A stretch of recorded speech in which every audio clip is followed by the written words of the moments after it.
Ciao, salve a tutti! Il narcisista si salverà dal suo male e è il caso di salvare il narcisista dal suo male o di condannarlo.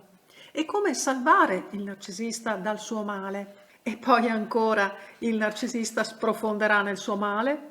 Metto il punto interrogativo e rivolgo anche a te la domanda che non è solo psicologica, è anche filosofica, sociologica, antropologica.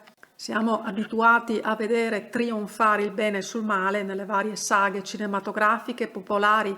La rappresentazione popolare del male promuove spesso la funzione catartica del male, attribuendogli una funzione risolutiva ed anche educativa, là almeno dove il bene sconfigge il male. Ma è meglio pensare al male umano come la conseguenza di implicazioni sociali e psicologici, nonché ambientali, o come la conseguenza di disfunzioni fisico-organiche. Perché sicuramente c'è un concorso di fattori, anche organici in alcuni casi. Pensiamo, almeno per dirne due tra tanti, il caso di Anders Behring e Breivik da un lato, che nel 2011 massacrò ben 77 persone a Oslo senza apparente motivo, e poi Charles Whitman, che nel 1966 uccise un uomo e due famiglie per poi sparare da un balcone a tutti coloro che transitavano nella strada, compresa l'ambulanza che arrivò in soccorso. Ma non era abbastanza, perché poi si occupò anche della madre e della moglie, purtroppo fatalmente per loro. Quindi c'era una vera e propria furia devastatrice in lui. Whitman però aveva un presagio di quello che stava per fare, tanto che chiese, prima di essere colto da quel raptus omicida, di essere arrestato. Invano, perché non gli fu dato retta. Whitman risultava particolarmente intelligente e sottoposto a dei test di intelligenza, ma fu trovato nel suo cervello un cancro che comprimeva l'amigdala, che è un'area del cervello che ha un ruolo importante nella formazione e regolazione delle emozioni. In questo caso, come considerare Whitman dal lato morale? Come responsabile e reo delle sue azioni, quindi in qualche modo cattivo, oppure come non responsabile dei suoi efferati delitti, non essendoci una volontà malvagia di fondo in Whitman, quindi sarebbe da assolvere in termini morali? Ma andando alla questione del narcisismo patologico e maligno, come considerarlo? Come un male di cui un narcisista patologico e maligno nulla può, perché egli è guidato da un'inesplicabile e ingovernabile volontà, spesso e volentieri distruttiva. In amore accade certamente così nella maggioranza dei casi. Quindi il narcisista patologico e maligno è in fondo da assolvere e al più da compatire? Oppure c'è pur sempre intenzionalità in lui nel commettere azioni malvagie quando le commette?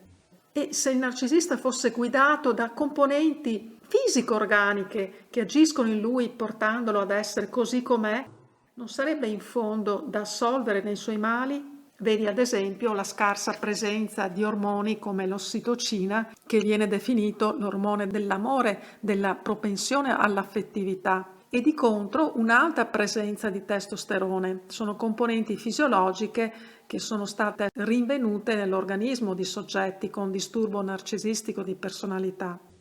Ma il narcisista non sarebbe da assolvere anche nel caso che sia l'ambiente in cui il narcisista è cresciuto, carente di empatia, di attenzioni genuine, ad avere stimolato l'insorgere di questo male terribile qual è il narcisismo patologico?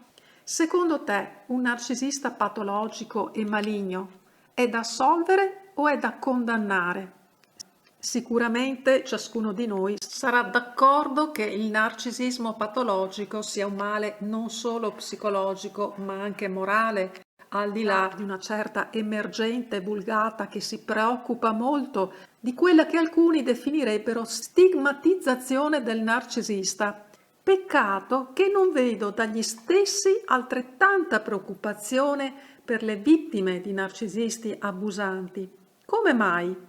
Forse non hanno compreso bene in fondo cosa sia veramente il narcisismo patologico e maligno?